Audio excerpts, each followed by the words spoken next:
We're live again. Just one formality here. I need to wear my red uniform. This is Guitar Quackery Live. Live from New York City. Guitar Quackery is this little guitar repair shop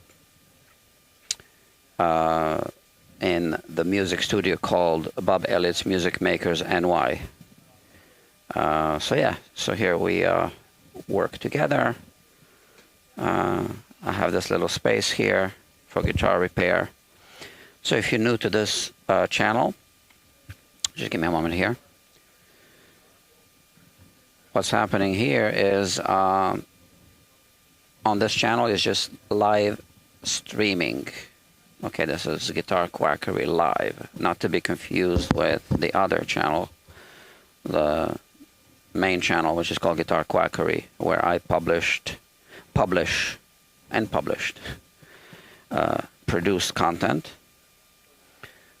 So this is a good channel for you if you wish to catch me in real time at my work, doing guitar setups, repairs, modifications, etc. in real time with a small delay.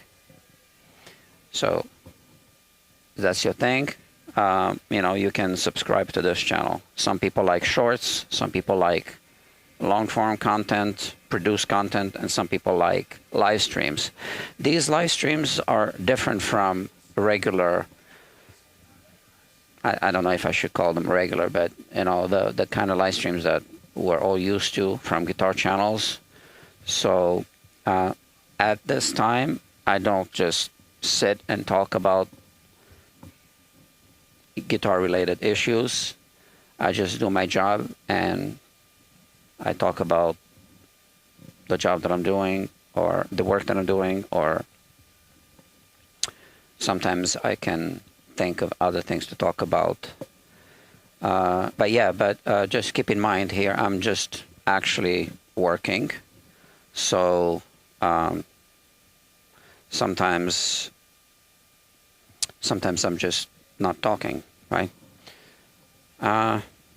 So let's get to work now. This is the little guitar on the bench right here. It's the Martin X Signature Edition Ed Sheeran guitar. I completed a fracture repair here, a crack repair on the soundboard.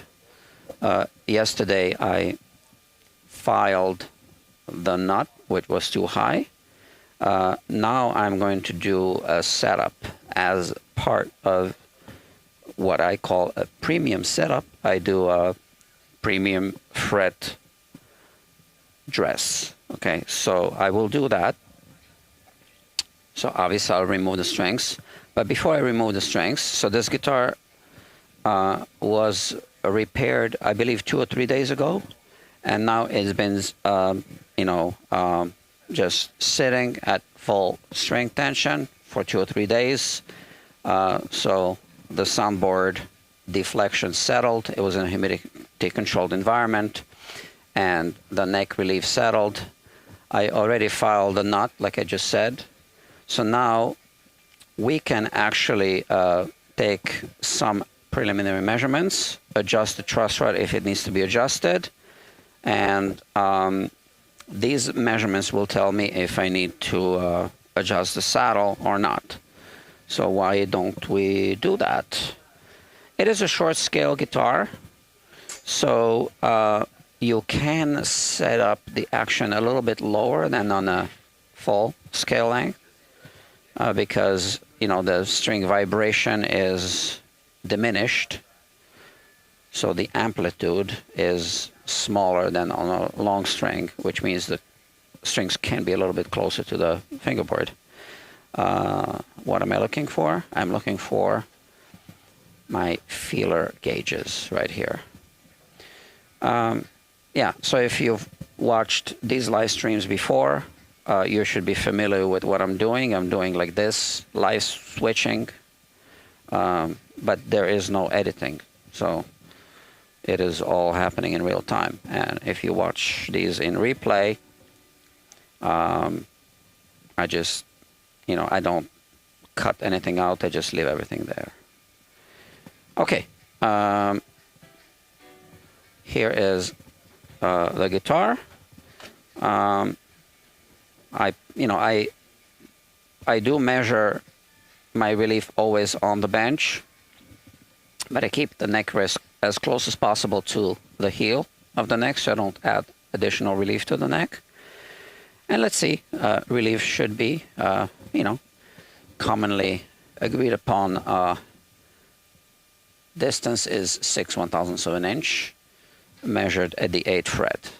Okay, if all the frets are even. I think I already checked that, like around the 8th fret where we are about to take a measurement. Just make sure. Yeah, that's good. I measure on the bass side and on the treble side. So let's do that. Here, I start with the 6/1000ths. It doesn't really want to go through. 5/1000ths does. Okay. And now I'm going to just measure on the other side. So just place it here. Make sure the straight edge is not going diagonally, by the way, because the curved frets, which are radius, would throw the measurement off. So let's start with this 5/1000ths. It does go through. 6/1000ths does not. So just like I said, I explained about the action. The relief can also be slightly smaller on a shorter scale length. So I will leave it at that. Normally I go for 6/1000ths on a standard scale length. 5/1000ths is perfectly fine for this scale length. Now let's put this away and let's measure the action. I do have this. This is my favorite tool to use for to measure the action. It's the Stumac string action gauge in imperial, decimal imperial. So no 64ths of an inch, nothing like that. Just straight up decimal inches. 10/1000ths, 20/1000, 30, 40, 50, 60, etc. So it's even easier to work with these numbers than with millimeters, which would basically be rounded off to a 1.25, 1.50, 1.75, etc. Right? So this is why I use, even if I am actually a metric person, I think in metric, I do use the imperial system for some of the measurements on the guitars. It's also tradition. So all of this was developed, I believe, in the United States. All these specs, in the imperial system. So I just keep up with that tradition as well. Just like in plumbing, even in Europe, they use inches for pipe measurements, okay?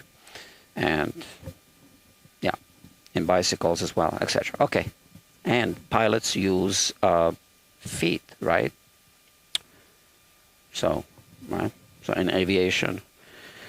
Anyway, let's take a preliminary measurement of the action on the bass side.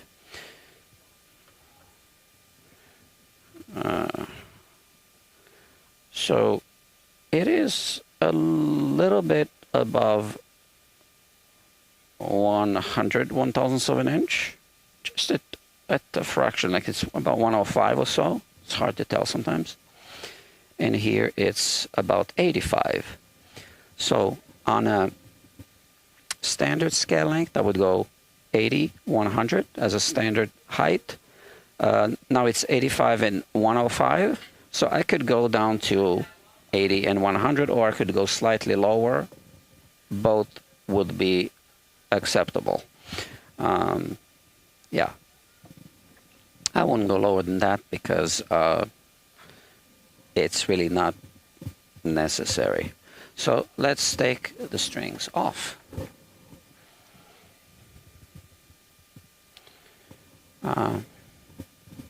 Yeah, hold on. You know, I could use I have a power tool. So let's use it. So it looks like there is a small audience here. Hope you enjoy the show so far.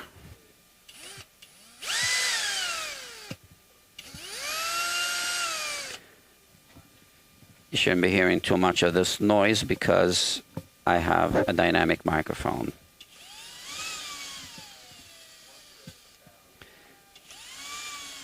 I always unwind the tuners because I want to make sure that they work before I, you know, start changing the strings and all. Yeah. That's that. And now I will just put a capo here and remove the strings. And I'll keep the strings on the guitar just for now. So I can put them back and verify my measurement. To be honest with you, sometimes I just take my measurement, remove the strings, work on everything, and then everything works out anyway. And sometimes I do it like this. Okay.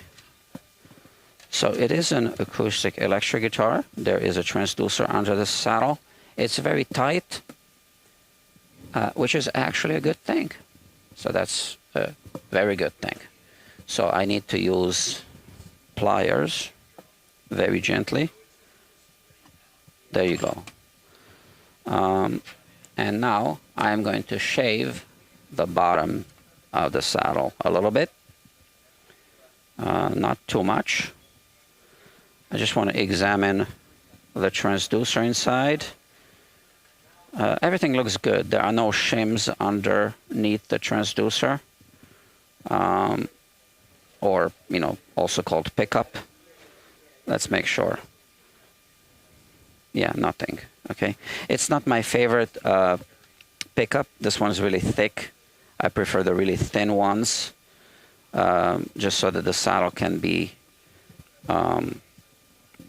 pushed deeper into the slot. Okay. This is a great tool. This is not the original. This is the budget version from Amazon. I'm not sure if the original one has been discontinued. I just looked on the StuMac website and I couldn't find it last time I looked. I wanted to buy it, but this one I had to make some improvements to make it work properly, and it's okay, right? Here I'm just going to make a height adjustment. As you can see, I'm just using, but you know, there's a little plate inside that got kicked out of alignment now, so that's not going to work until I put it back into alignment. That plate is removable, but it's really annoying. I never have the need to remove it, so I'm just going to glue it in with epoxy or something. Been meaning to do that, but you know, I'm always short on time. Here it goes. And now I just take my action gauge to adjust this height. It's pretty simple. Nothing to it. I do need to compensate a little bit for the fact that, hold on, let me just think here. The simple fact that these wheels are not aligned with the bottom, right? So I need to add 21/1000 of an inch to make it right. Okay, and now I tighten this. This is basically a vise. Maybe I should show you from this side. So this holds the saddle, if you're not familiar with this. And now it's protruding, and I'm again taking a measurement here. And yeah, it's good, I think. Hold on, I gotta take it off camera here just to have a closer look.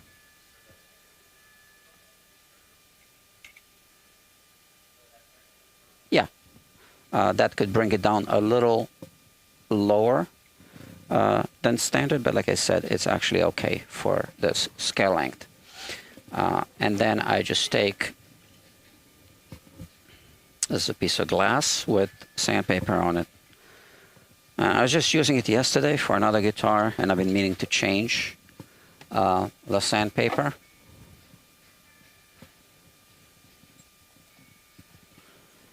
And I forgot to do it. Okay.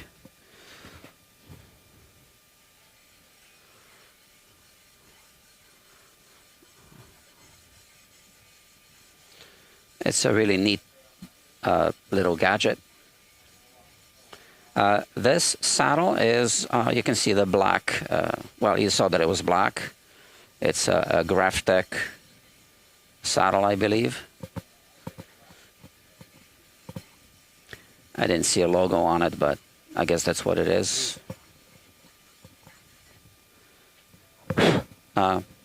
Obviously, I need to clean up the sandpaper.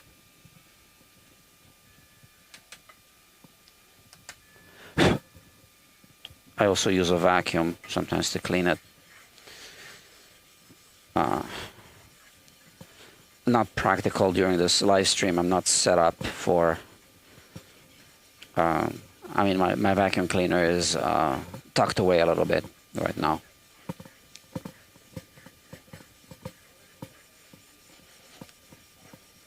I didn't think. So if I wasn't live streaming, I would probably go and set it up now, but that is not an interesting procedure for you to watch.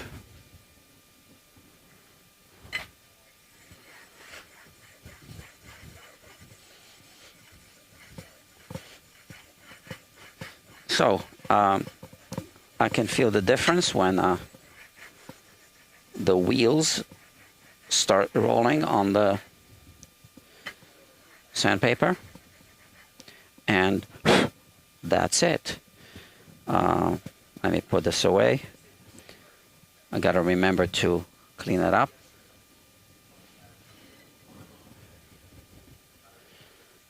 I do have an appointment at 5. Somebody's picking up a guitar, but we'll try to just continue the streaming regardless. He just needs to pick it up.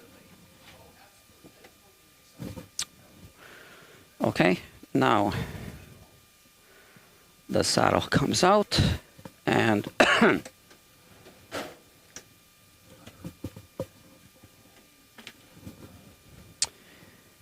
and I just deburr the edge a little bit with the tool, action gauge. And now we can verify that the measurements were correct. Just put it back. I really don't like the saddle height on this, but these guitars are really not well built, in my opinion. So the neck moves on these guitars all the time. Okay, so now the neck is a little bit underset, so it moved in this direction. It means that we need to lower the saddle or do a full neck reset. But it's complicated because the neck block is really just a piece of plywood to 3/4 inch plywood, something like that. Yeah. I wish it wasn't, but you know, that's how they made them.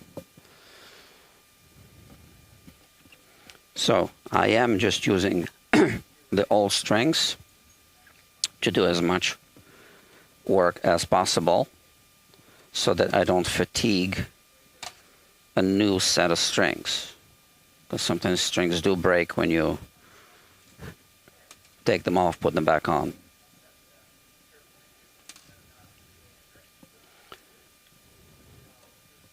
The air here is not too dry today, so it's pretty stable for acoustic guitars. I have a hygrometer right here. It's 42%. So it's a little bit below 45, but I don't think that these hygrometers are 100% accurate anyway. I don't know. I get 45% on this one. So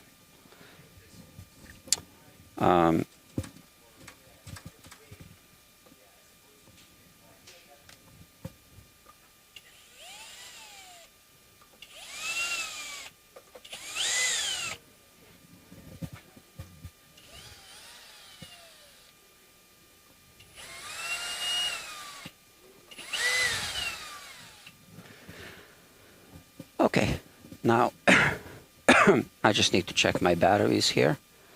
Everything is okay, and the microphone, transmitter battery, okay, fine.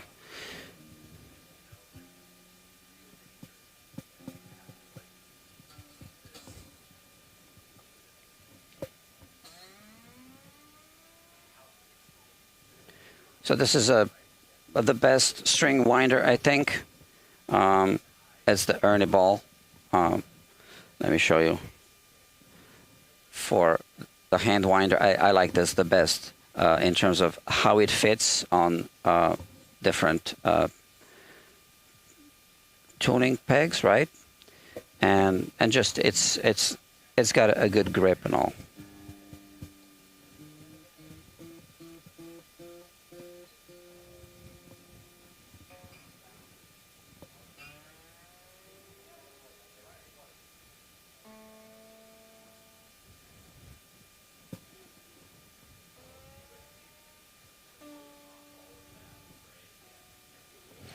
So it doesn't have to be perfectly in tune.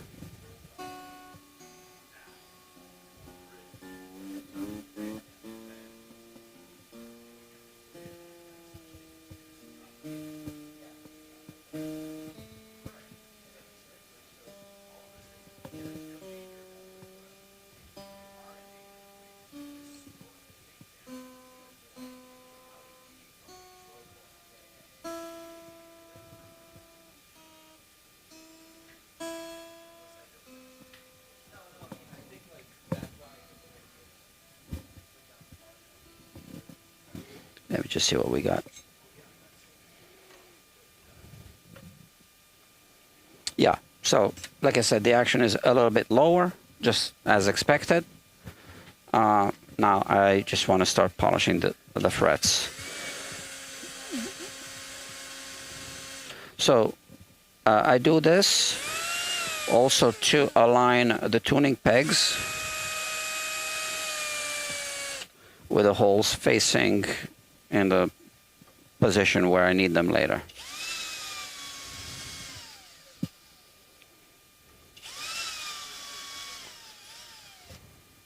Okay. Just like that is good. And let's remove the strings, and then let's do the fret work, which is just a fret dress and fret polish. Here it is.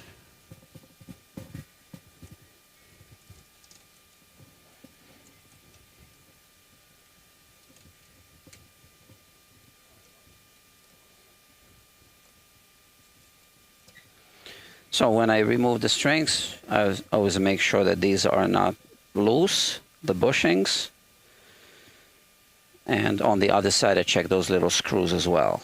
I do recycle all the strings. I have a recycling bin right here. Yeah, because it does add up.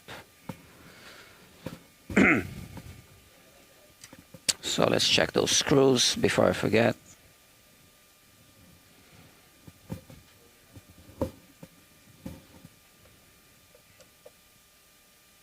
Yeah, a little bit loose. Not all of them.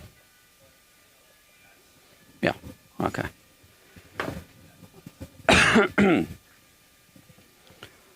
All right. So this is a Richlight fingerboard. So this isn't ebony. I can, I can still clean it with a brush.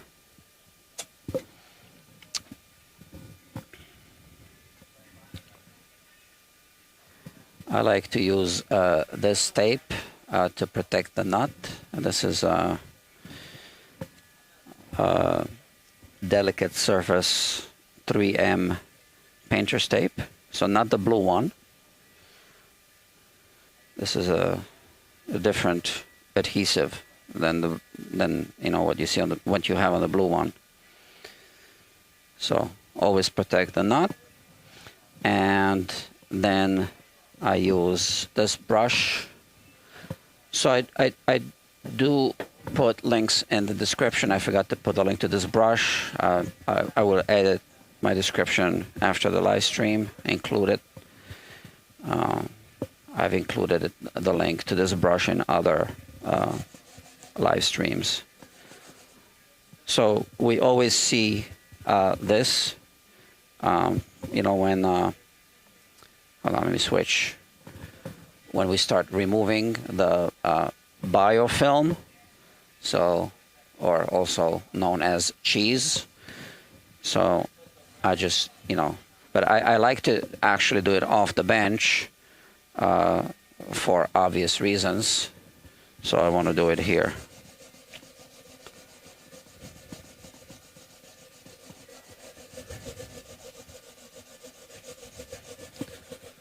So those are skin particles,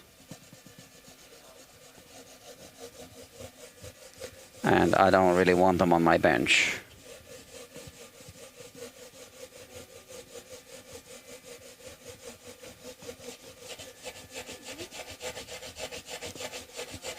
It goes without saying, got to be really careful around the fingerboard extension, not to scratch the guitar.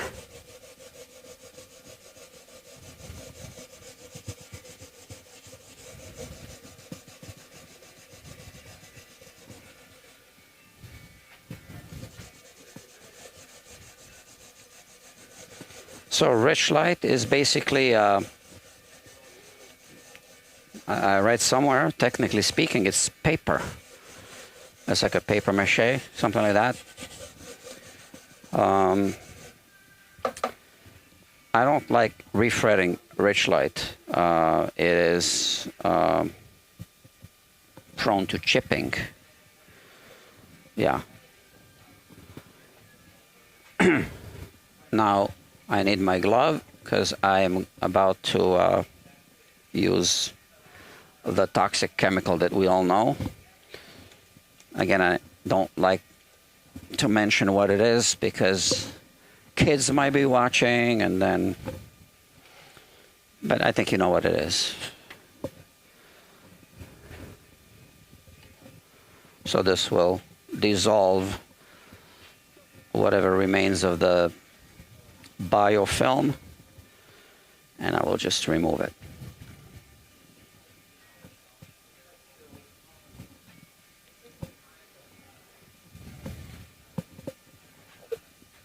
I'll keep my head away.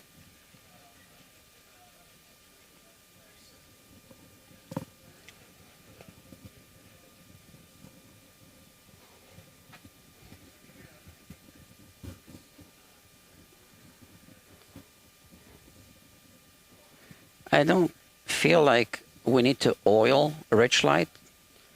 It doesn't really absorb the oil. I mean, we can wax it a little bit, but I don't really get fantastic results. I always see the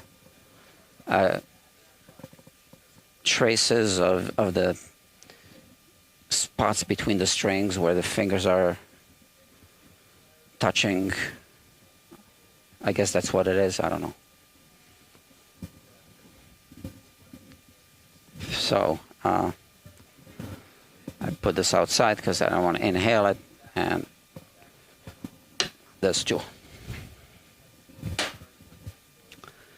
All right, let's have a look. Good. So as part of what I call fret dressing, I do what someone else might call a light level. Not really a level crown and polish, but a leveling procedure of the frets. So first, I want to just check. Now that the strings are off, I can really check if there are any uneven frets using the fret rocker. Again, I forgot to include the link. So, by the way, whatever links I do include in the description are Amazon affiliate links. So, I do get paid a small commission at no extra cost to you.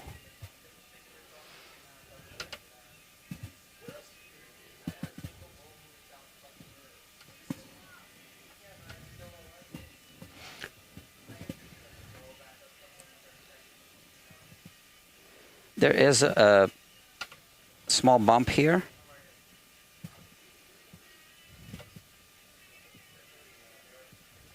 Here as well. But it's very, very minimal.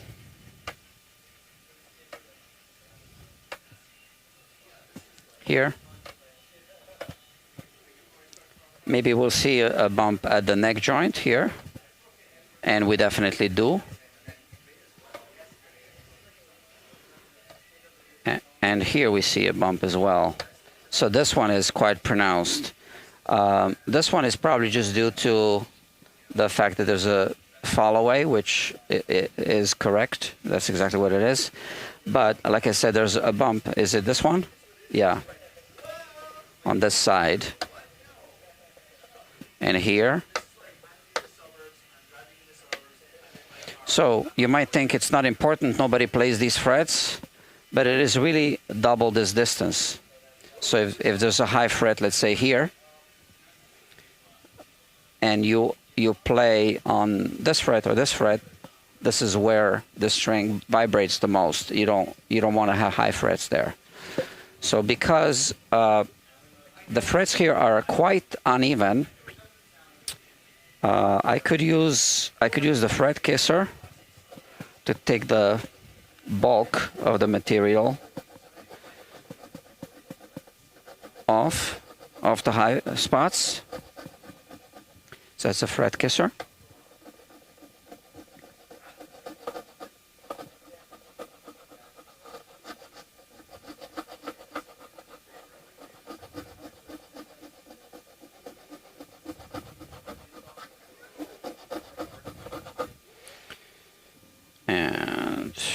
Check again. Yeah, still a bump. Yeah, since we're doing live streaming, maybe I can put the camera here so you can see.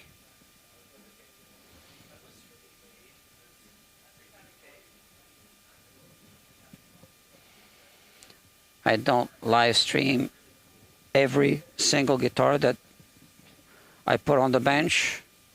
This one is a project guitar, so it has its own playlist. So that's why I'm streaming this guitar. So this is the high fret.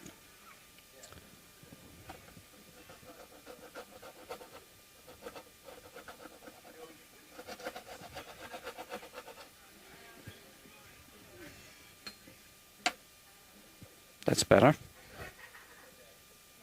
Just a little bit more.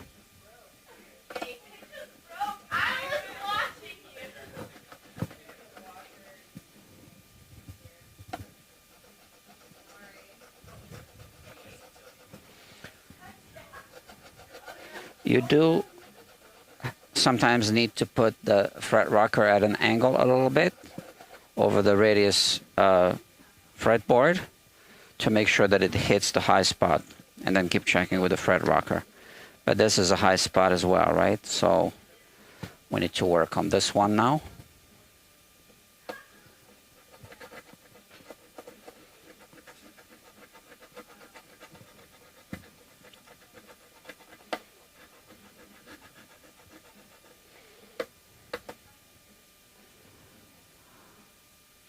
So that's the short end. It's not used much. It's difficult to use.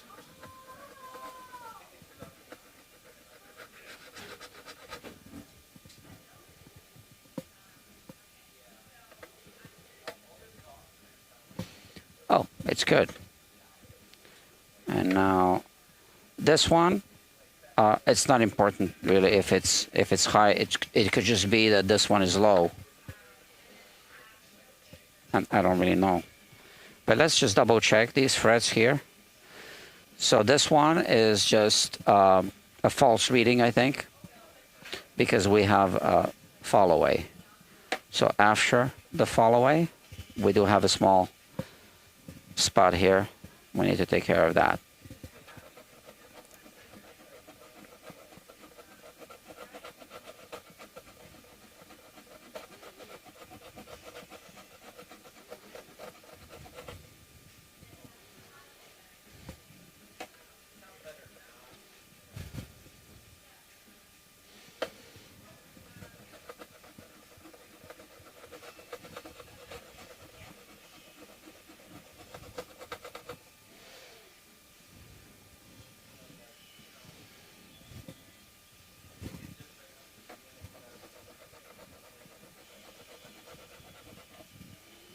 Okay.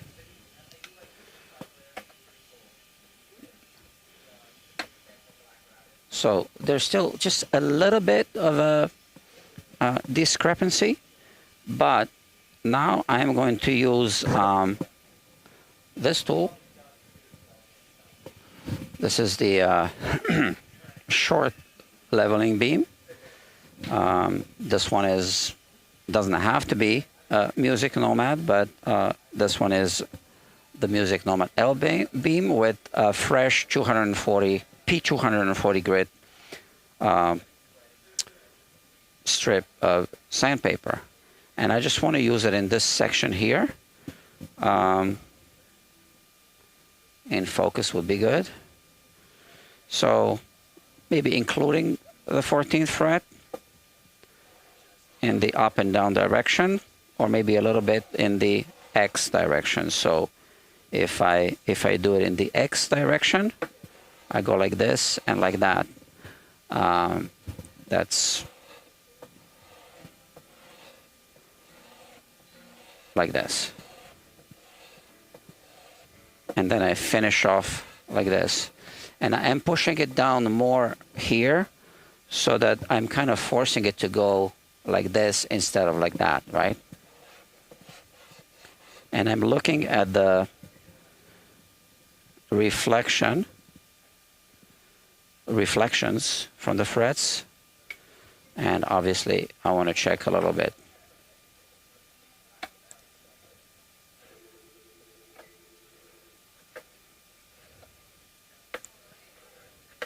So from a business perspective, I do charge extra to work on the fall away, like I'm doing now. But in this particular case, I'm not, because this is already kind of like a costly repair with everything else I had to do, like the fracture. So I'm just throwing this in. This is, you know, in this case, more than happy to include this. Not a problem. Just as a package deal, right? It's not gonna make a big difference if I spend another 10 minutes or whatever it takes on this, 15. I guess it's been 15 minutes. And I'll just check.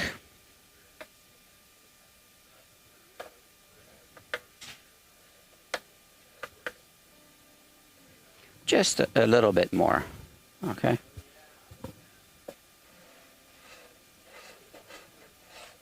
So the reason why I didn't just start with this is I just wanted to take care of those frets that were really high. Not even entire frets, but just sections of frets. And now I'm moving towards a finer adjustment. It's like anything else. You start with a coarse adjustment, and then you move towards a finer adjustment.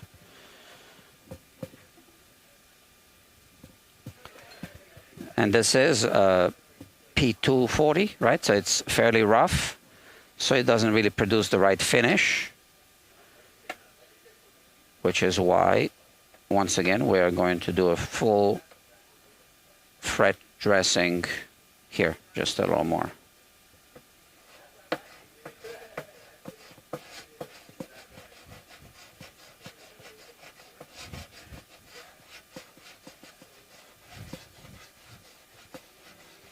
And as you can see, I finish like this. You can see the frets are hitting this. Where was this? Hold on. I can't even remember. But I guess it doesn't matter because it's no longer there. Now, I'm done with this. This is a really, really fine sandpaper. And let me put this away.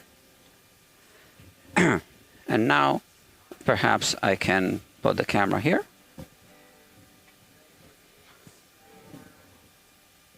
So if you guys are watching and you like what you see, just don't forget to click the like button. If you are benefiting from this in any way, and thank you for watching. You can also buy me a coffee. There's a link to buy me a coffee if you want to do that. You don't have to, but if you do, thank you. This is from a countertop. It's a scrap. I found this in a dumpster in front of a countertop contractor place. Really fine grit. So with this type of neck rest, where you have two pressure points, you can actually level off some of the discrepancies. But before you do this, you need to make sure you have a little bit of a back bow on the neck. And obviously, we can take a straight edge and find out. And we do, because I detect a little bit of rocking. So like that. So that means that there's a little hump here. And that's exactly what we want. Because if we had a concave surface, we wouldn't be able to hit all of the high spots. Okay, so this is simple. I'm just going like this, a little bit, in that X pattern, but not too much because we're not really removing a lot of material. We just want to make sure that we even out some of the discrepancies.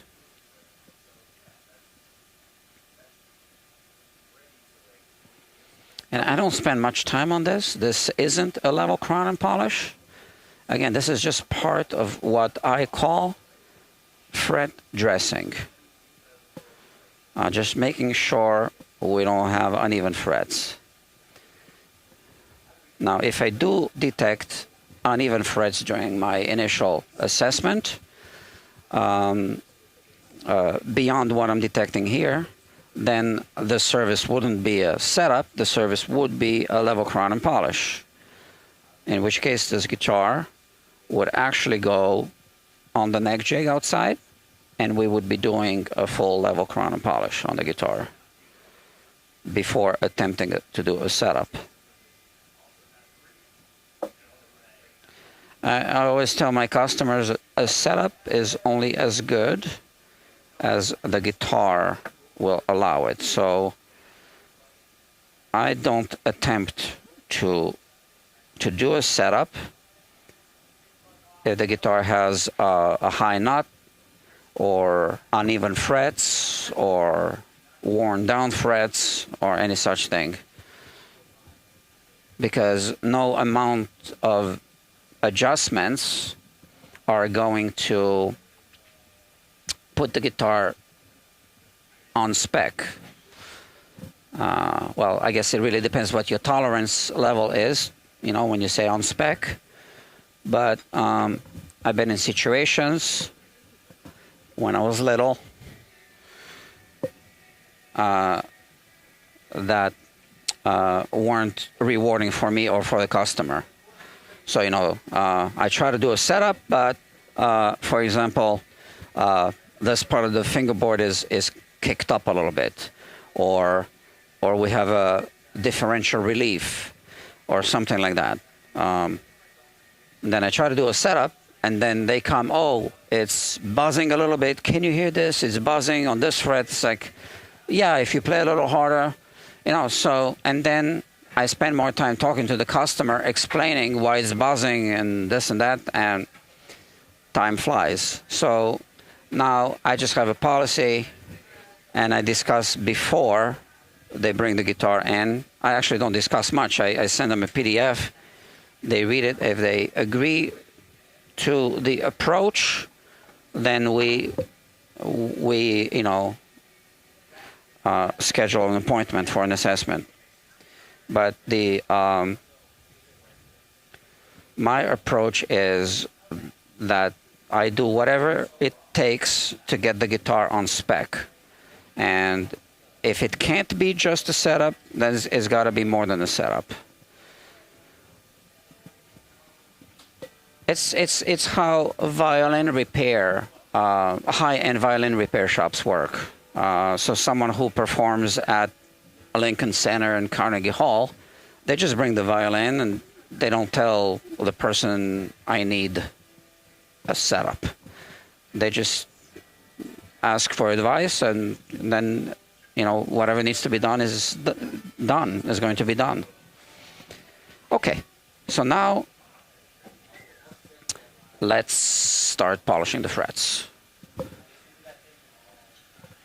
Oh, I just realized that I did have a customer appointment. I think he said at 5. I guess he's running a little bit late. Or maybe he said between 5 and 5:30. Let me check the text messages.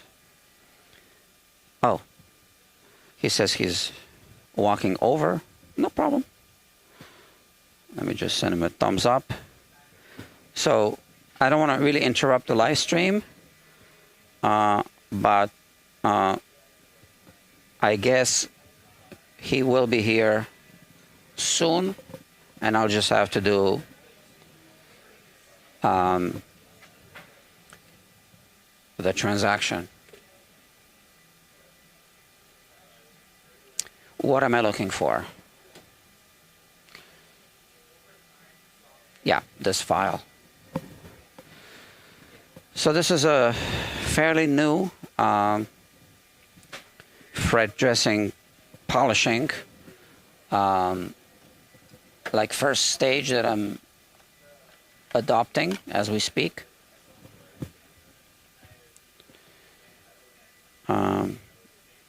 Yeah, I'm just going to call it the Ken Parker method because I've seen it on his YouTube channel. Ken Parker is the inventor of the Parker Fly guitar. I know that that guitar is not for everyone, but he's a really good thinker, and he came up with a lot of good things. Okay, here we go. I have this sandpaper, and I'm going to make the right tool for it, the right little jig, but now I'm using a crowning file of the right size, and this is going to go over the fret.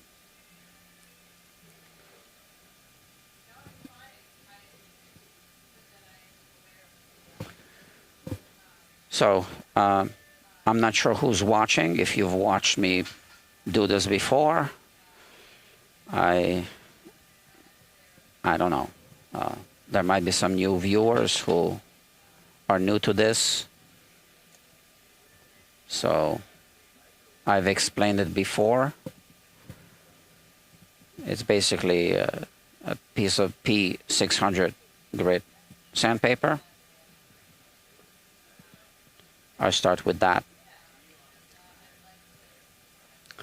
And by the time I'm done with a single pass, it becomes a finer grit. And that finer grit is producing a finer finish. Those are still scratches. So we are going to move up to an even finer grit in the next step.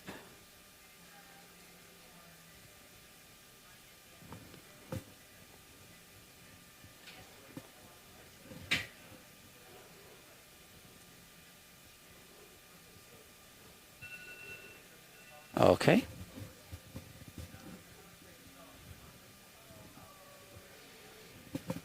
I'm going to move the camera away here. Maybe reposition it a little bit. And let's just continue. So I am getting used to this live streaming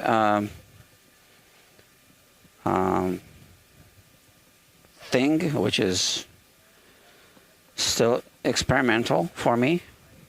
Well, the whole idea of live streaming as I work, I think, is experimental just in general, because I don't think any other repair techs are doing this, not that I'm aware of.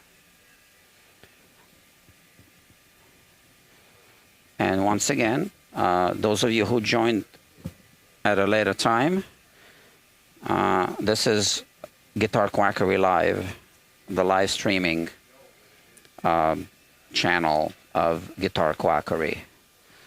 The main channel is just called Guitar Quackery, but here I only do live streams and nothing but live streams.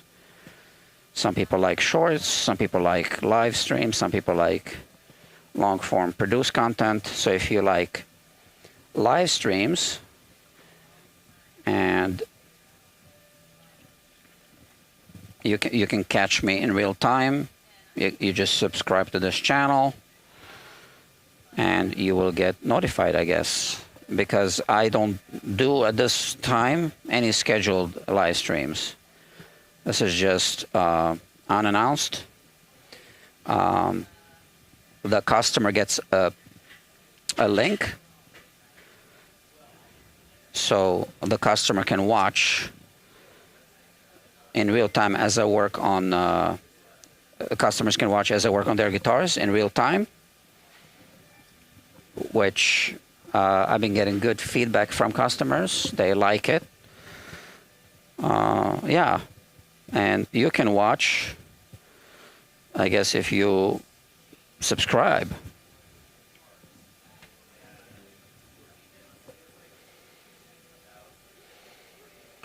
And like I said, I don't live stream all the guitars that I work on.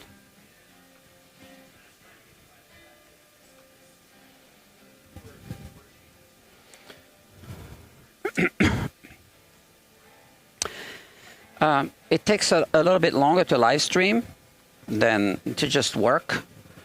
But there's another reason as well. Like today is a good example. So I know a customer's coming. I decided to go ahead and do this live stream anyway.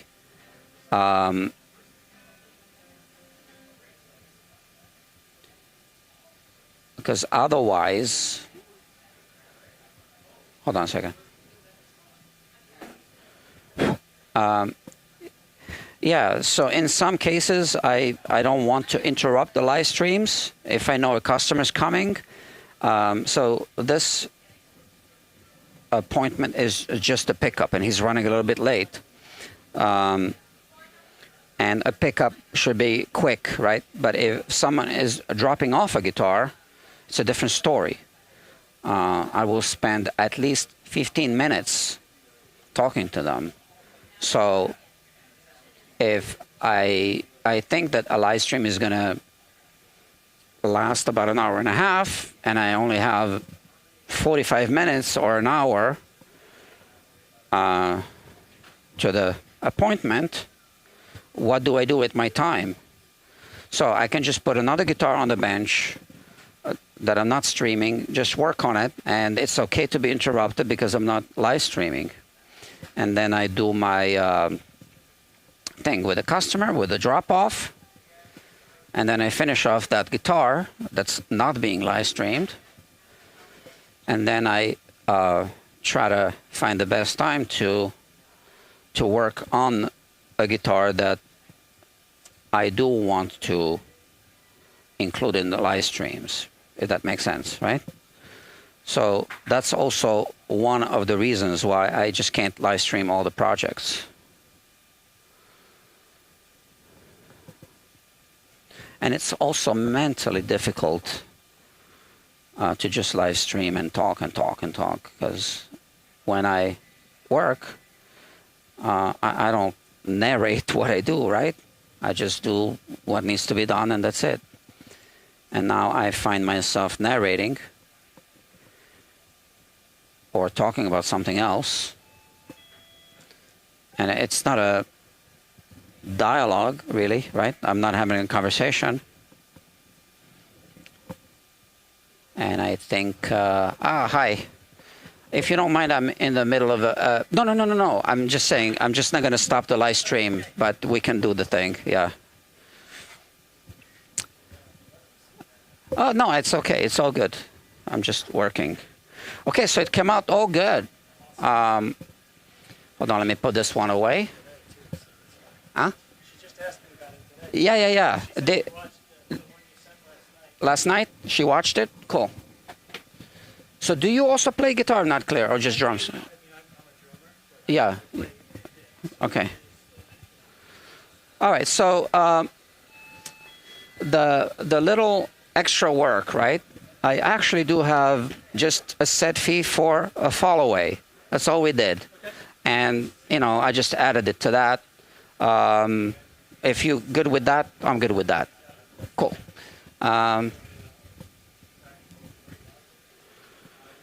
Hold on. All right. So that's...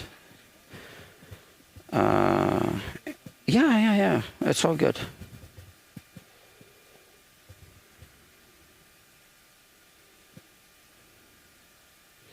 Just make sure the invoice number is okay here. And that's your deposit from the assessment. So that's deducted, and that's the balance. And then that's the tax. Right here. And I take this.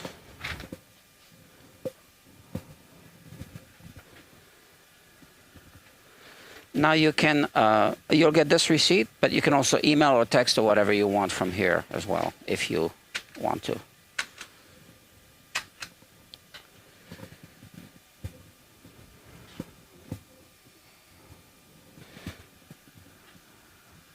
And she's in Ohio? She is, but she's flying, well, we're meeting her someplace, so I'm going to bring her with her so she can have it. Okay. Yeah, So I'm gonna send you a text with some links to this product. So she can polish the frets when she changes the strings or even between string changes. So I'll just send you a link. It's very easy just to maintain it.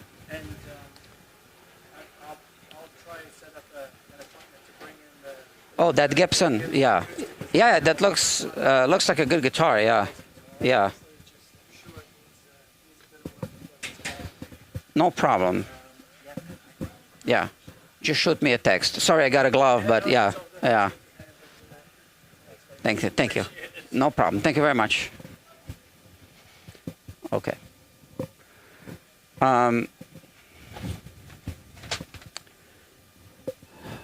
So, okay, you're still there. Cool.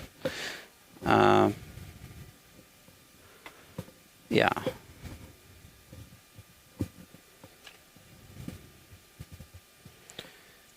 He is a customer that's using the rehearsal studios here.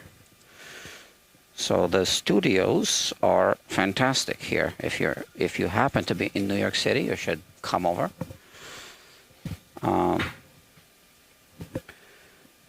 It is a separate business, right?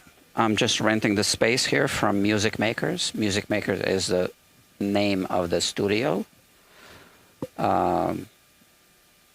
It's short for Bob Elliott's Music Makers NY. Right. So here I will, as I reach this point, I will have to protect the soundboard, right? So let me just finish this fret, and I guess the other one.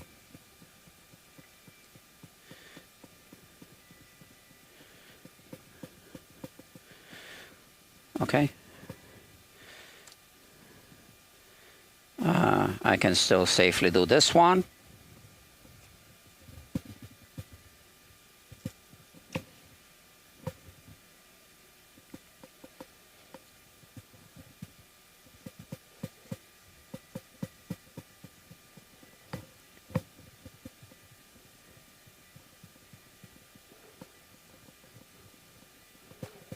Okay.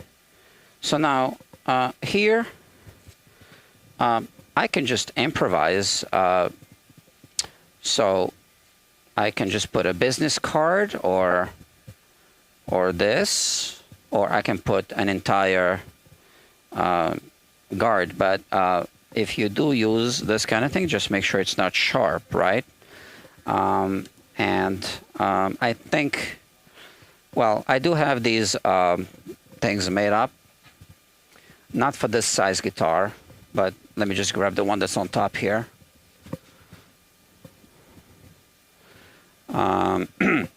Maybe it's still good around the neck joint. Yeah, just like that. And then I tape it up like this. So I'll just use this cover. And just put some tape there.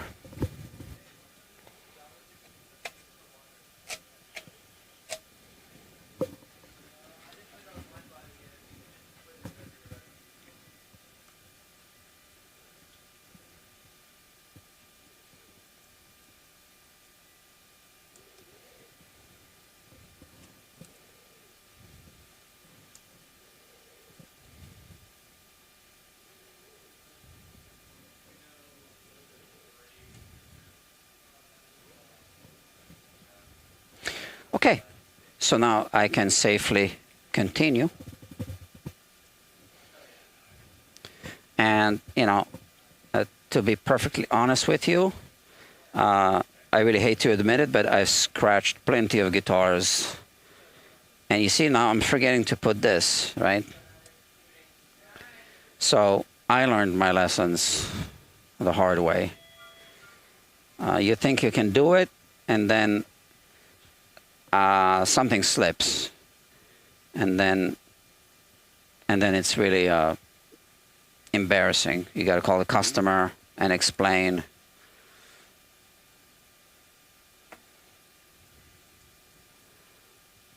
So now I just take an extra minute to make sure everything's, protected.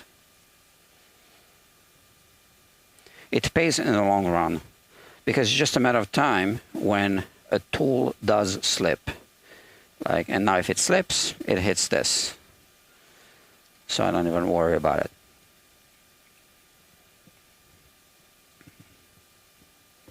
Although it is also true that sometimes these protective covers can be a little bit in the way, in which case, well, you got to take extra precautions to, just slow down and make sure you don't scratch the guitar if you really can't use protection.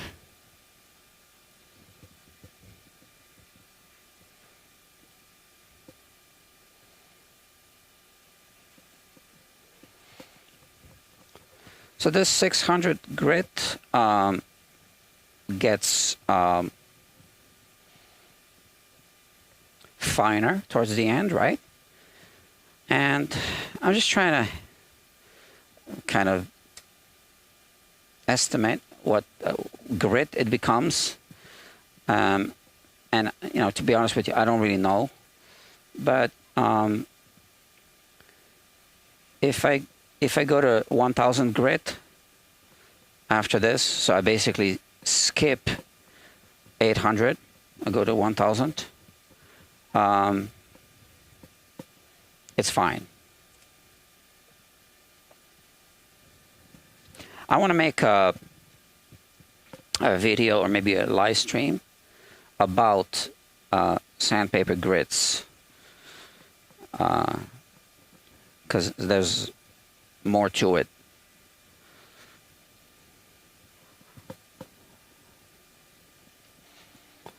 Maybe I do it today, later, I don't know.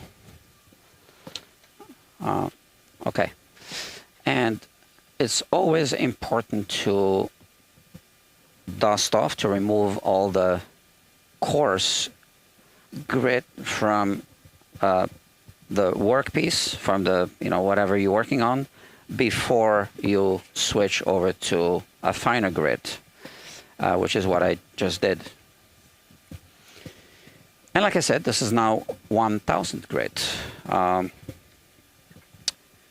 Now, since the camera's already here, I'm simply going to start here and work in this direction now. Same thing anyway, same results.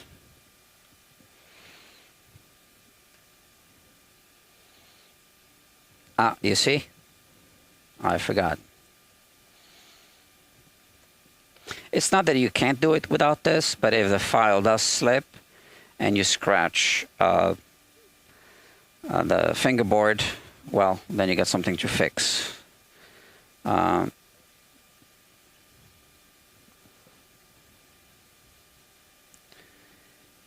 It is also true that these fret guards are thicker than I would like them to be.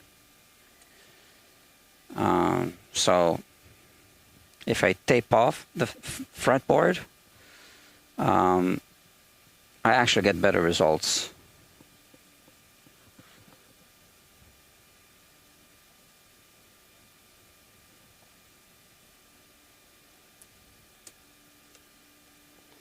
I'm not going to be taping off this fretboard. I'll be going with micro mesh in this direction. Micro mesh is really fine. And if I go in this direction, if I do scratch the fingerboard, it'll be in this direction. So although this is rich light, it's still got some kind of tool marks going in this direction from whatever sanding procedure they did at the factory.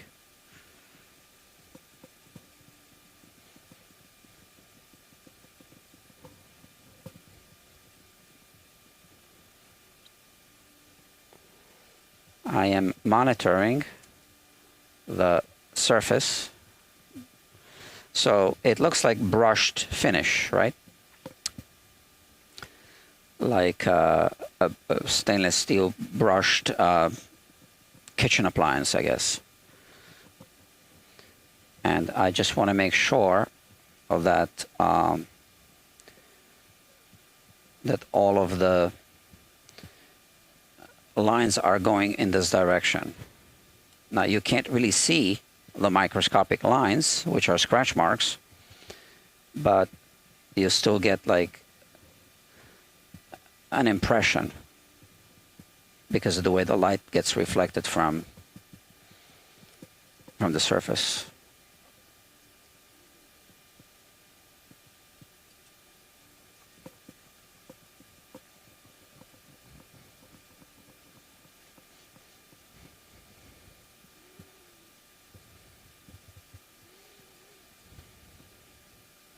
Something didn't feel right, so just move the paper like that. Okay. Whenever you do polish or buff, or all the polishing and buffing is a removal of material, right, from the surface.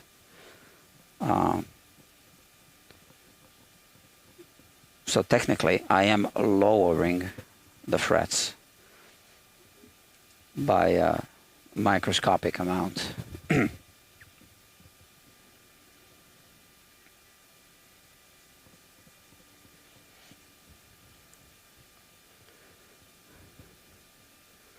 But everything wears down eventually, anyway. Second law of thermodynamics says that.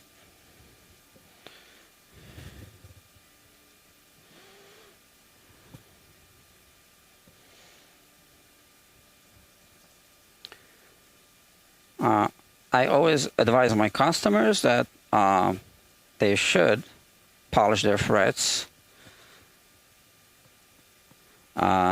even sometimes between string changes.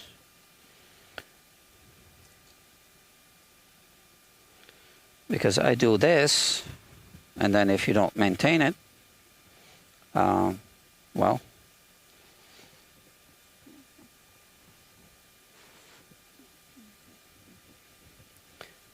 after a while, you know, you start seeing fret wear prematurely, I think.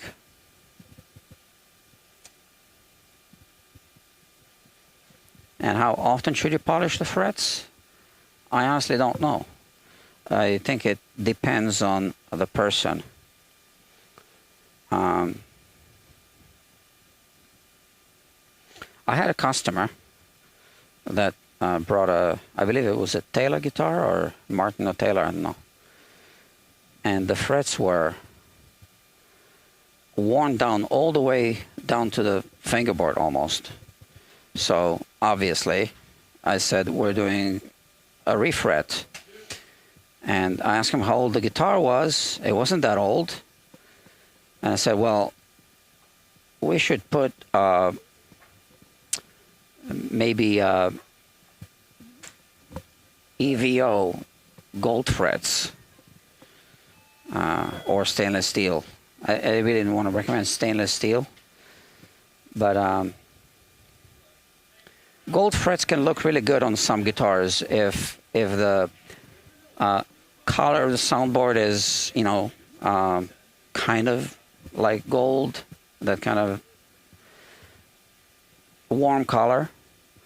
Gold frets look really good. So so we put EVO frets, gold frets. It isn't gold, it's an alloy of titanium and copper. So the copper makes it look like gold when mixed with titanium. I don't know what is the percentage, but those are really hard frets.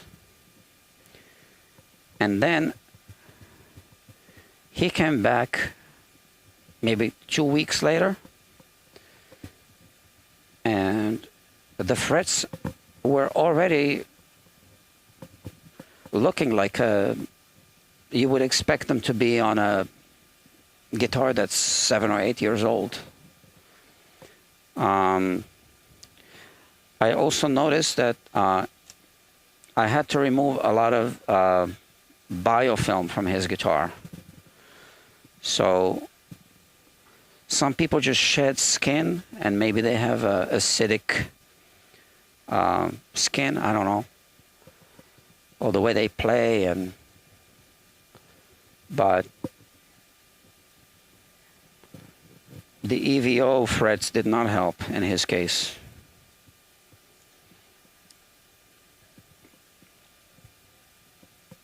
I think it was just like 2 weeks later. I can't remember exactly, but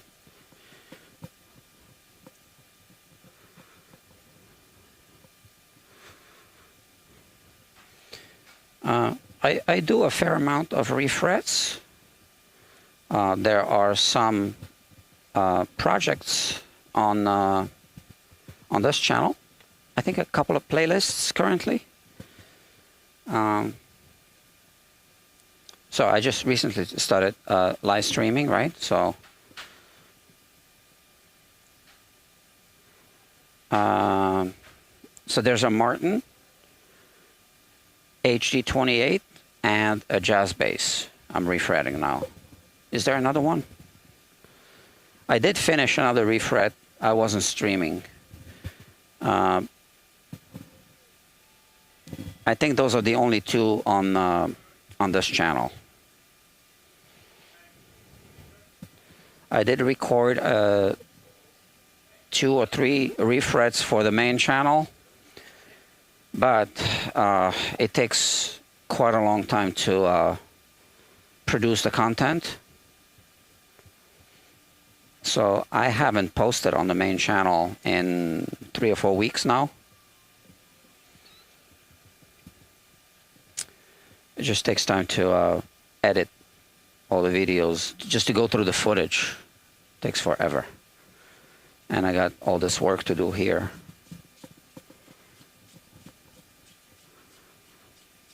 But with these live streams, I'm producing content very quickly. There are some new viewers. Yeah, so 7 people watching now. So now I'm addressing the new viewers. If you like what you see, just click the like button. Help grow the channel, please. Thank you. And subscribe to Guitar Quackery Live if you wish to catch me in real time. This is the channel just for live streaming. You can obviously subscribe to both channels. I'm also thinking of launching a shorts channel. I really don't want to have any shorts on my main channel, but shorts now are all the rage. I think they attract different viewers. That's not just my opinion, it's the opinion of many content creators. And I came up with the idea of having a separate channel just for shorts, just like I came up with the idea of having a separate channel just for live streams. And I've had this idea for quite a few months. And I'm reluctant to start because then that's just another commitment. But oddly enough, yesterday, so I worked really late yesterday. I was streaming and then I kept working even late into the night. I went to bed at 6:30, I think. So oddly enough, I was watching some YouTube. Hold on a second. There are these people who have channels just to advise you how to run a YouTube channel, right? So one of them said that some content creators do just that they have a separate streaming channel. No, I'm sorry, a separate shorts channel. So yeah, it looks like I came up with an idea that's already been used by others. Okay. Here we have this. Like I said, clean up before switching to a finer grit. And now the question is, what grit? So I do want to hit the fret ends a little bit. And I will start with the 1500 grit polishing pad for the fret ends only, right? So I hold it like this at an angle. Let me show you.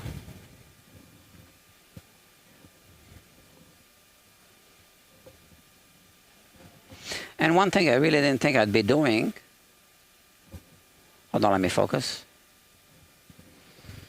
And switch. Yeah, I wasn't thinking of doing tutorials, but I find myself doing tutorials. So you see, like at an angle and go in circles like this. Careful here at the neck joint and fingerboard extension.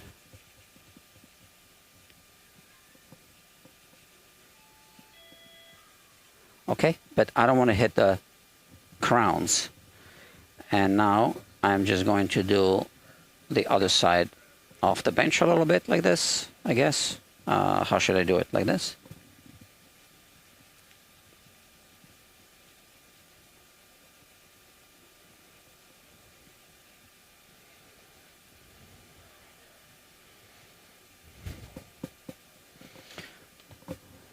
And clean up.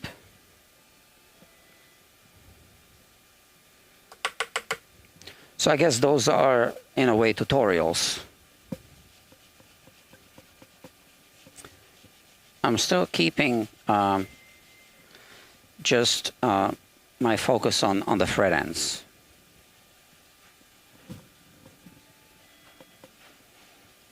And you just saw me turn this around. I'm sure you can understand why. And if not, I'll tell you. Well, simply because this side is more used up, so I start with this side, which is still kind of fresh, more abrasive, right? But it is a finer grit than the one I just used before. And now I just turn it around and finish it off like that. It's almost like switching to a finer grit. Okay, so whenever I do have these pads that, you know, one side is like this, one side is less used, I might do that in some cases. Okay, continuing. Oops.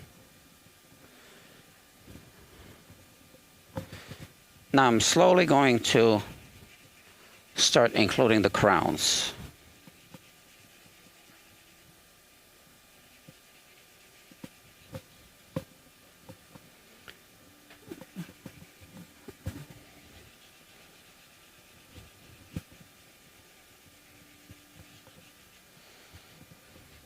One thing that I did notice with the live streams, I get a bigger audience. And when I say bigger, I mean like 6 or 7 people, not 600. Bigger audience when I'm live streaming later in the afternoon or early evening or late at night.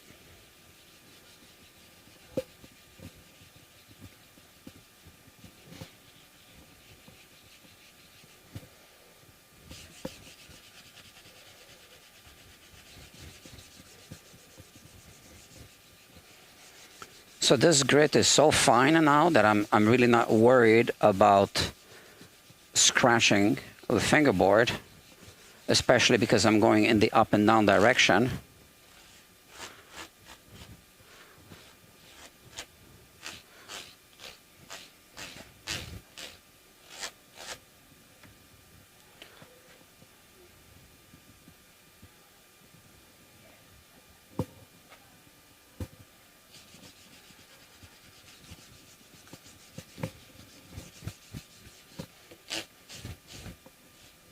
I just want to finish this off. And once I'm done with the buffing and polishing, I put the strings on, and we might be done. But I will check the nut, just to double check. Maybe we need to do a little touch up on the nut, or maybe not even. And this guitar will be done. So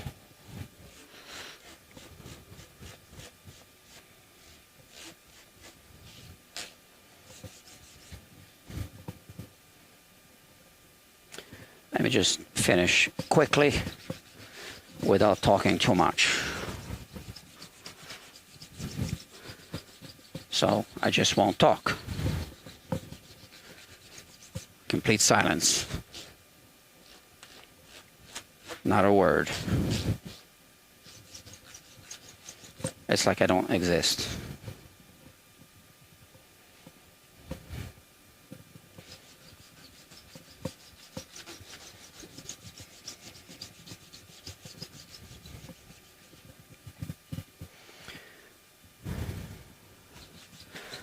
I just switched the camera angle to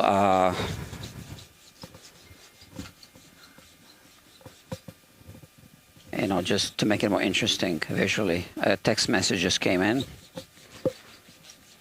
Another customer. I mostly communicate via text. So that's something that I establish early on with customers. So that's really the best way to communicate. It's in everyone's best interest. Then I have everything archived, all the talk. Because if I just have a conversation with a customer today, in a month I will, you know, not remember what I promised, what I said, what they said. Yeah. And sometimes people just call me 2 months later, call me or text me. So I never remember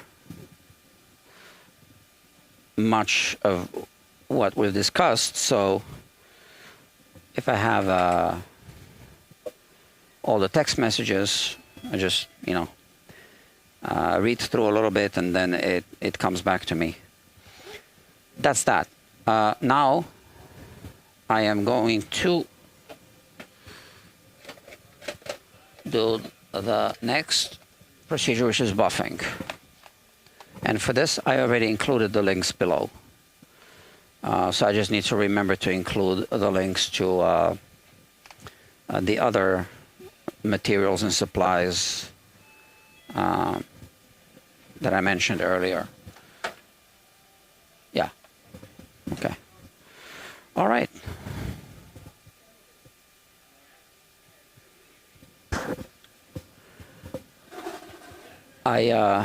Sorry, I need to drink. I've been streaming for 1 hour and 29 minutes and 36 seconds.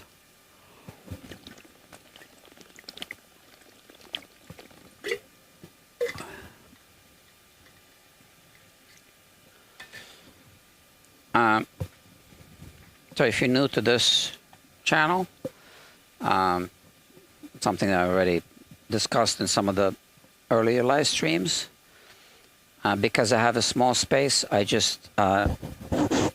only take full service jobs like this one.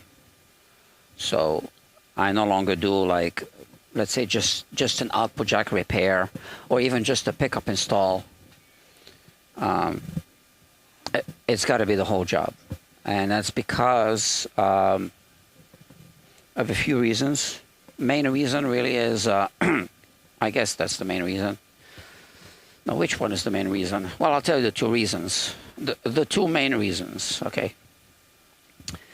I have very limited storage space. So I'd rather have one $300 project than three $100 projects, and deal with one customer for the same and at the end the same amount of money than having to deal with 3 customers in this hypothetical example. That's one reason. And the other reason is I want every guitar to be at a certain standard before it leaves the shop. So let's say if a customer brings a guitar that looks like it was pulled out of a sewer, which some guitars do look like that, and I'll work on those guitars, but we'll be doing, again, a full service. And then I just do, let's say that I just want to do like a standard, let's call it a standard setup, where I don't clean the guitar, just make some adjustments, making sure that the truss rod is good and that the intonation is good or the action is good, right? Standard setup. That's really not how I want to be represented, right? I don't want them to say, hey, I got a setup done at a Guitar Quackery. Check out the guitar. And it looks like it came out of a sewer, right? So it's the same thing with output jack repairs, or let's say one tuner is broken. Speaking of, somebody, an established customer texted me about that yesterday. So, but anyway, it's got to be the full job. So when you get your guitar back, it's going to be like this, and that's how I want the guitar to leave the shop. So I do charge more for this, obviously. And it's also, I think I forgot to do this. I totally realized that I can do that because this is a big city. So there's only so many guitars I can work on. A very small percentage of the population can bring guitars here anyway, right? So I prefer to just stick to that full service option, which is the only option.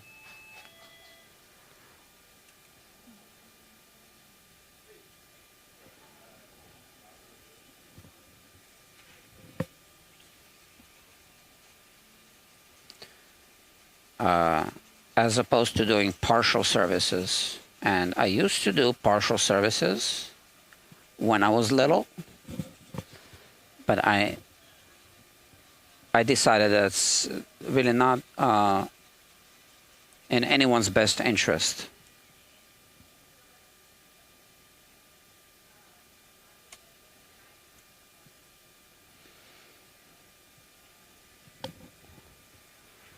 Tinkerers can be difficult customers. So those who like to build their own parts casters, for example, and they just hope that a technician will just do, let's say, just the nut, and I'll do the rest. I don't take jobs like that at all. It's going to be the whole guitar or nothing.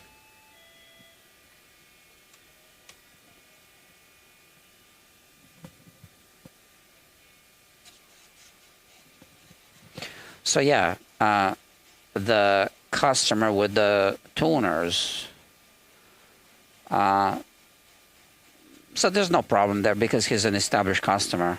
He knows me, he rehearses here. But he has one broken tuner on his guitar. It's a PRS. Again, we'll just do a full service. It's a guitar I haven't worked on before, but he did tell me about it. So whenever he decides to bring it, I'll fix the tuner as part of a full service. So when he picks up the guitar, it looks like it came out of here.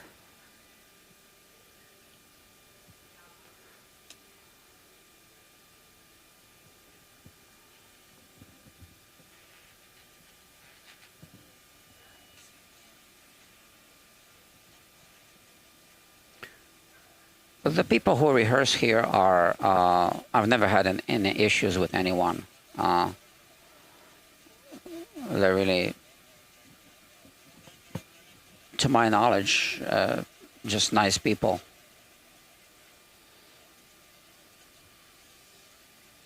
That's been my experience here.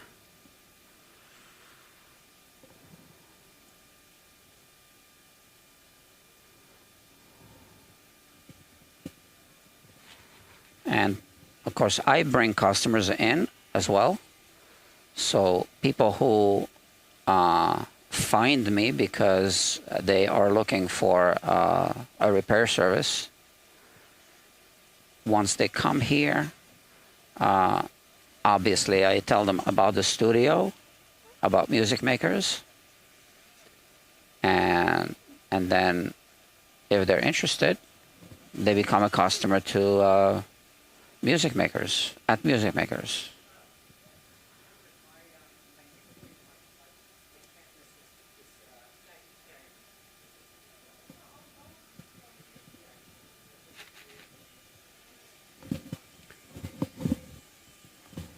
I guess I should show you what I'm doing. Yeah, so I keep moving the buffing wheel so that I don't overheat the fret. And then just wipe off.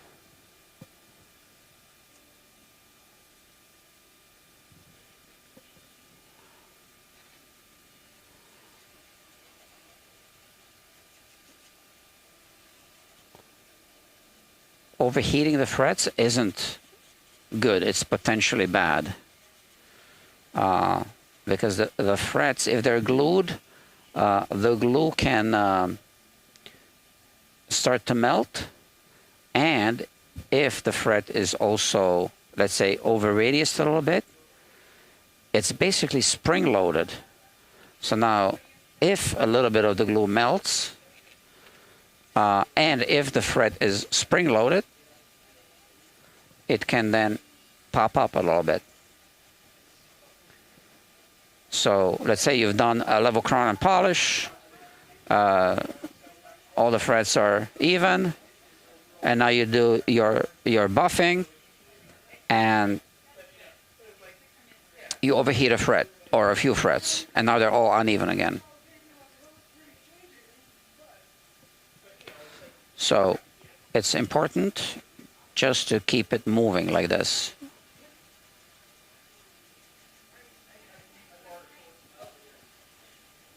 And I have links to this and this in the description.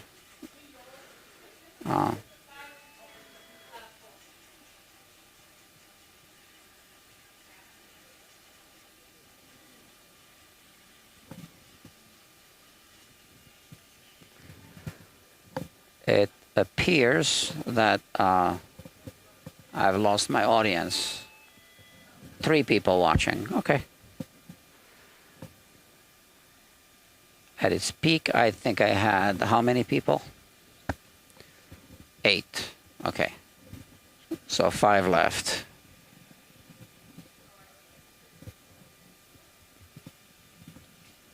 Oh, there are some comments as well. I should figure out how to mirror my computer monitor onto this monitor, or maybe put another monitor here, so that I can read your chats, and maybe, you know, it depends what I'm doing. Sometimes I can, you know, read as I work, and maybe we can have a more like a regular live stream chat.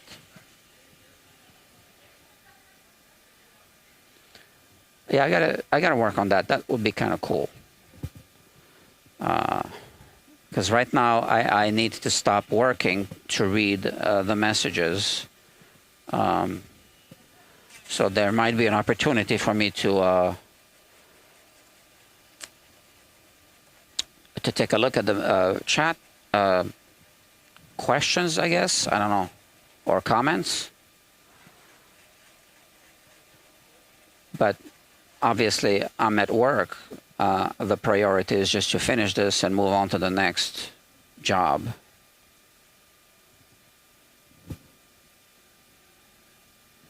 Oh, and I have something else on my calendar. Hold on, I almost forgot. If you bear with me, it's actually very important. I'll be getting some calls. So, where's that? I need to open an email. Sorry about that.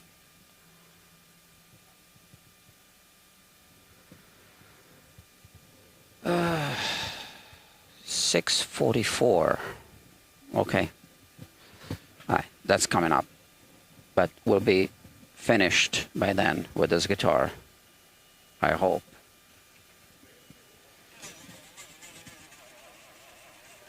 Oh, I gotta put the other screen back on. That's it. All right, 2 people watching.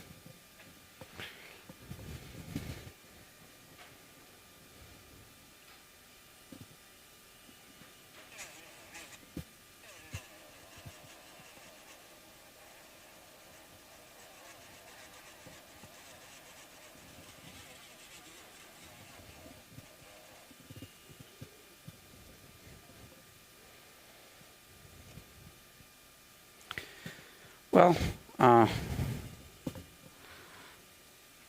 this is not a fast food restaurant.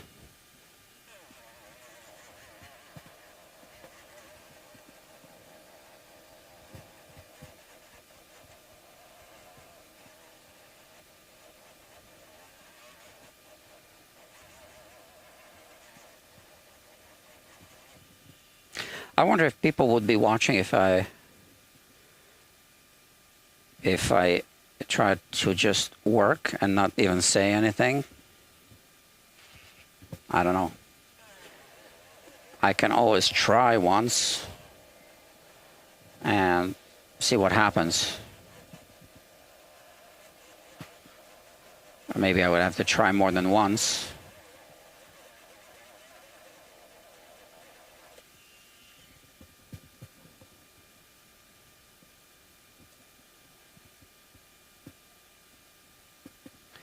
There is a young lady, I'm sure most of the people who are watching me, just in general, right, know of her channel, Tanya from Ukraine. So she doesn't talk, she doesn't narrate. I believe it's just because her English is not good enough, I guess. And she gets a lot of views. Good for her. And she's quite a hard worker. I think that's what it appears to be. Okay. I'm going to change the buffer. And I have a spare buffing wheel in case I need it. So this one. So I have 2, right? This one is now a little warm.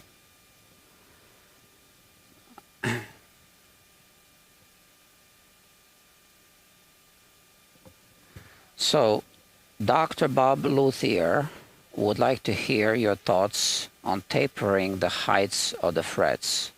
Taller frets towards the nut and shorter frets towards the upper register. Well, my thoughts are it would depend if it's an electric or acoustic guitar for sure. And I think on an electric, that would not work because towards the upper register you would bend more. So it's harder to bend if the frets. It's easier to bend when the frets are taller for most people, right? So if you had this kind of taper, I believe on an electric guitar, it would work better if you had taller frets in the, upper register, and then tapering off to shorter frets where you don't typically bend unless you do like the bend in honky tonk women, which is like what, on the 3rd fret or something, that opening, which would be difficult if the frets were shorter in first position. Interestingly, so I'll answer this question. I'll continue working as I share my thoughts. Interestingly, actually, if I switch cameras, I can explain better, right? When you have typical fret wear, you have dimples here, which are, so it depends on the player, right? But on many guitars, you might find deep dimples here and then nothing here. So if you do a level crown polish, you might end up with, taller frets here and shorter frets here, even on an acoustic typically, right? That would be like a typical fret wear on an acoustic.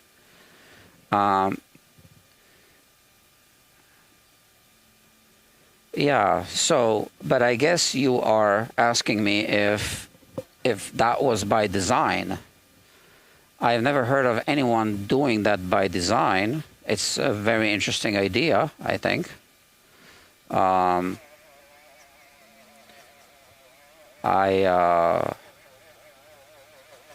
I'm just thinking out loud now,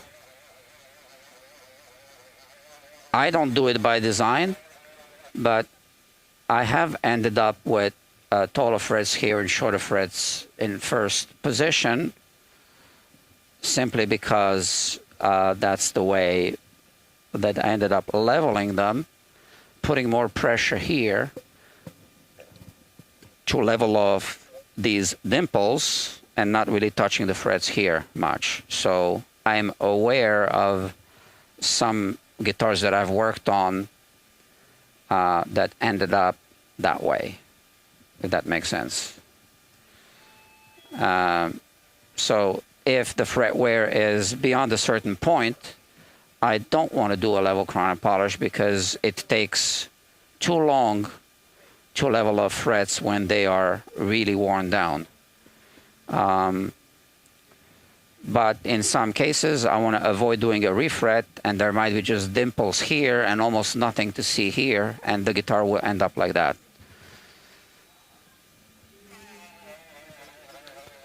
And yeah. And I don't like to do partial refrets. I've done them, but it ends up being more work, oddly enough, to match everything and to level off everything properly. And so if I have a guitar that has a lot of dimples here, that's typically a guitar that might end up getting a partial refret. But I don't like to do that.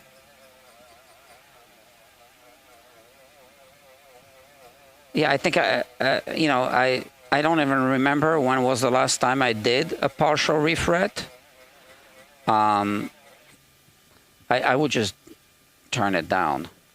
On some guitars, especially I guess acoustics, there's absolutely no fret wear here, right? Because people just play chords.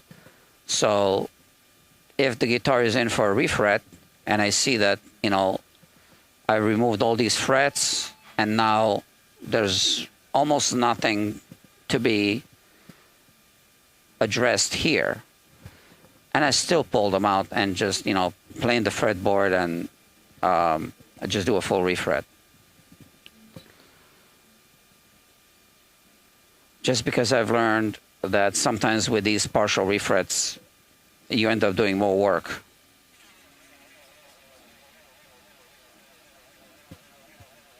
So that wasn't your question, but I kind of included these thoughts in my answer. And I don't believe, I'm not sure who's watching anymore. So that was the first question on the chats. So you might not be watching anymore, I don't know. And again, I can't see from here. You know, small text, small monitor. It's just a laptop.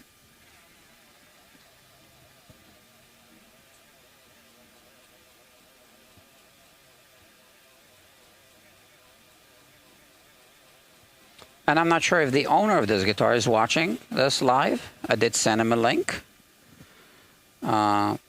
Maybe, maybe not. Maybe he will watch a replay. What is this, part 5, I think? I know he's watched a few. Last night I was streaming, but I did not send him a link. Sometimes when it's late at night, I don't bother people. I might send them a link in the morning if they want to watch a replay.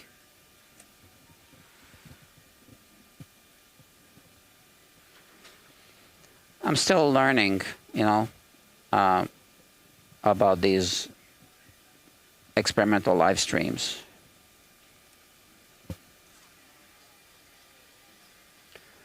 The first live streams I did were unlisted. So I was just practicing, right? Streaming. So I would just send a link to the customer. And then I noticed sometimes I would have an audience because they would forward those links to other people. And people were just joining in and watching, even if it was just a private live stream and it did not show up on YouTube as a suggested content.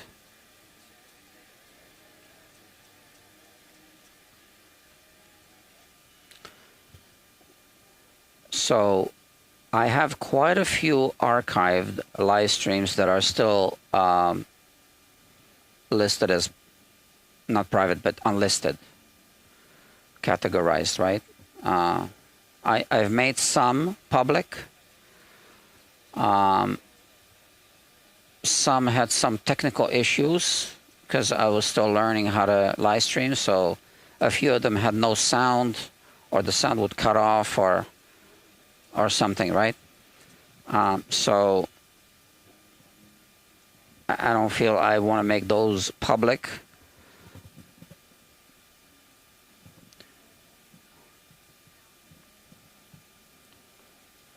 Maybe I will, I don't know. But right now, last time I kind of looked at the numbers, I think there are about 150, 150 plus live streams on this channel.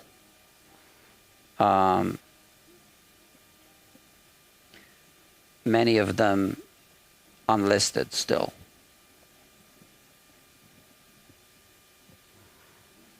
And it's fairly easy to produce new content like this because there's no post-production.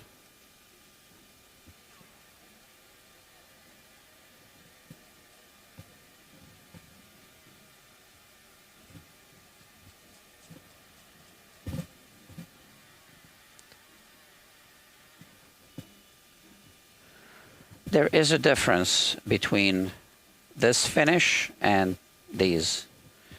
I don't know if the camera really picks up the difference, but I can definitely see it with my eyes with the guitar right in front of me.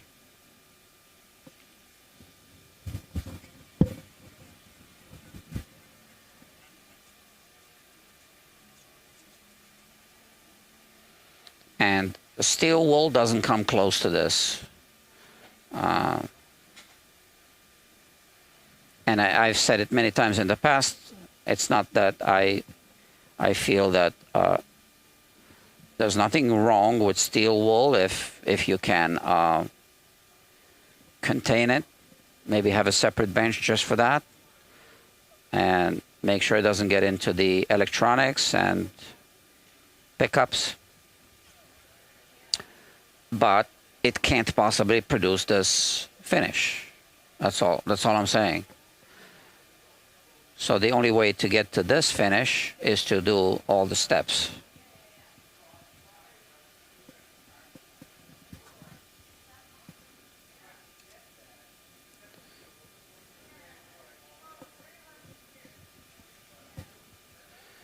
Oops. And is it really necessary to go all the way like this? I don't know.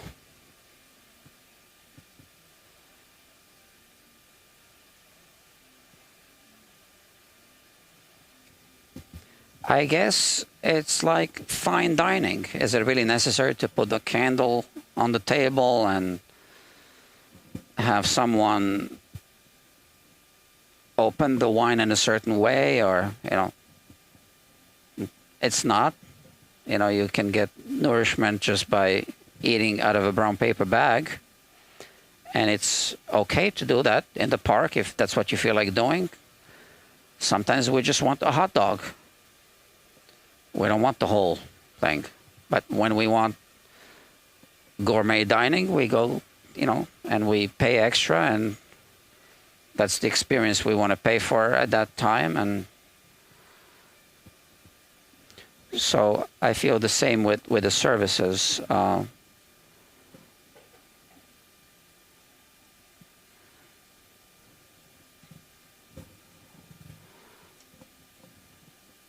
I think a lot of places offer kind of both kinds of services,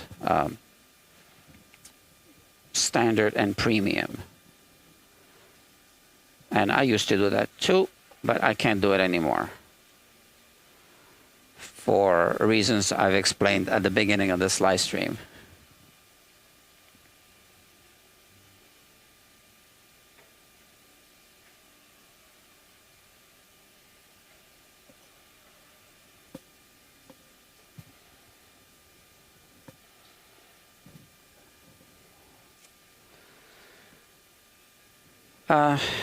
It does take longer than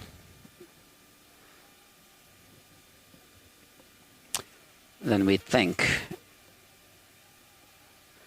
And it depends if I can use a fret shield or if I have to do this kind of individual,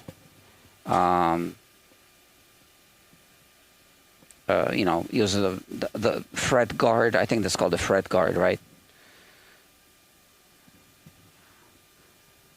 And I do charge extra to tape off the fretboard. So some guitars need it. So it's an extra service. It just makes sense to add that. Otherwise I'm just adding work and not charging for it.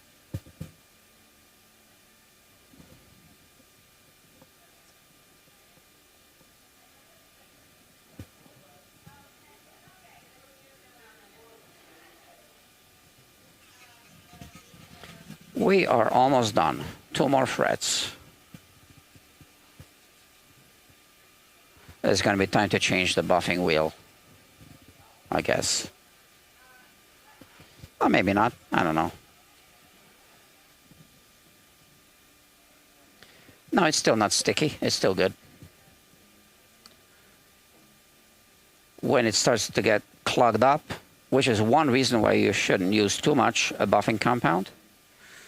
It doesn't buff the fret any better, and it clogs up your buffing wheel.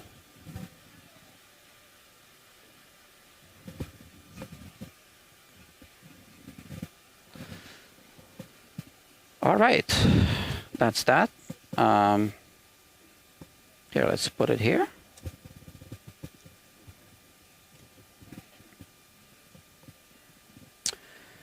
That's that. Now, I need to clean the fingerboard again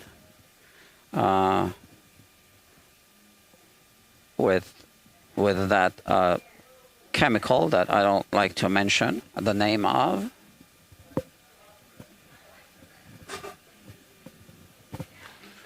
The nasty chemical we all know and use. The one that I used to spill on my hands and inhale. So this chemical, a friend of mine opened my eyes when he said a very important thing about it. No amount of it is good for you. So, and I looked it up and it's true. It's not good. Which is why my head is away and why I have open ceilings there.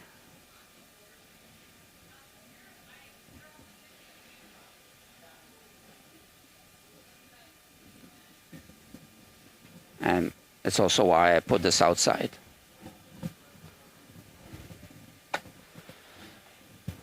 It evaporates very quickly though. And then I don't know where it goes.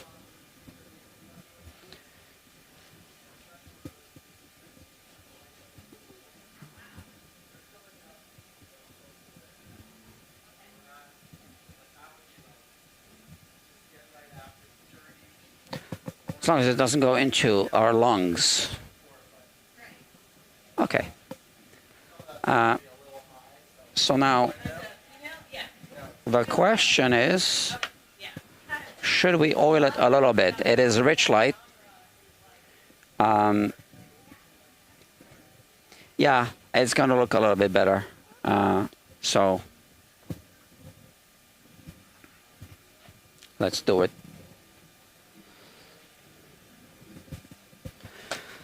I don't like to work with rich light at all. Yeah, it's hard to get really nice looking results with this material.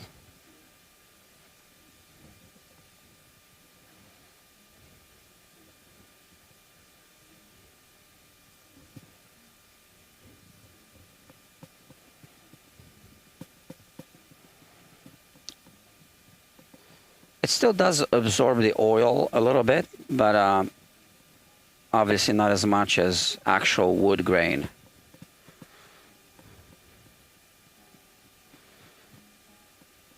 I am glad that there's an alternative to ebony. So that's a good thing. But I do wish there was a better alternative. Better in terms of, you know, nicer to work with. A refret on a rich light can be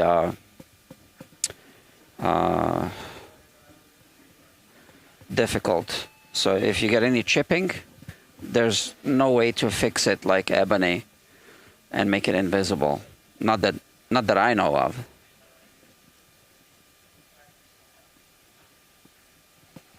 Maybe I should just say no easy way. I'm gonna go one more time.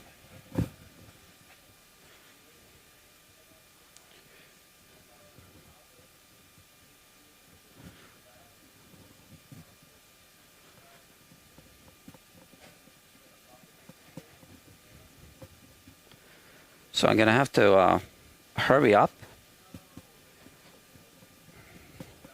But we're almost there. We are almost there.